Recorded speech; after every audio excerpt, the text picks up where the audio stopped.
The rain and the flooding it caused is the subject of a special town hall meeting tonight in Covington. Residents on Euclid Avenue want to know what the plan is to stop the recurrent flooding on their street. 9 on Your Side reporter Scott Wegener gives us a preview.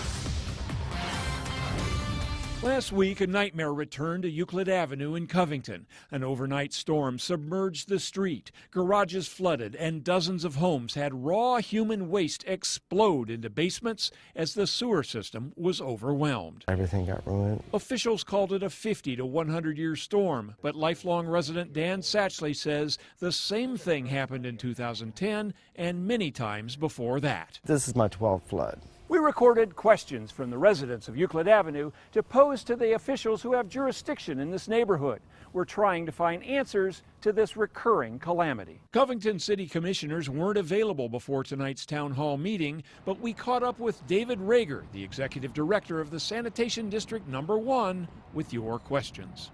We've got raw sewage flooding our basements. It's affecting property values. What can be done to protect our investments? Unfortunately, you've got to be able to do the things that you can to protect your property. You may want to look at backflow preventers on your laterals to try to keep water from surging up your sewer lines.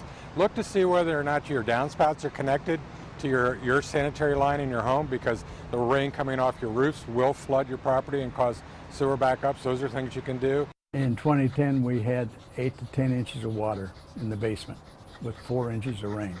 This time we had 2 inches of rain, and we ended up with 18, 20 inches of water in the basement. Why such a difference? You can have a lot of rain in a short period of time, or you can have a lot of rain over an extended period of time.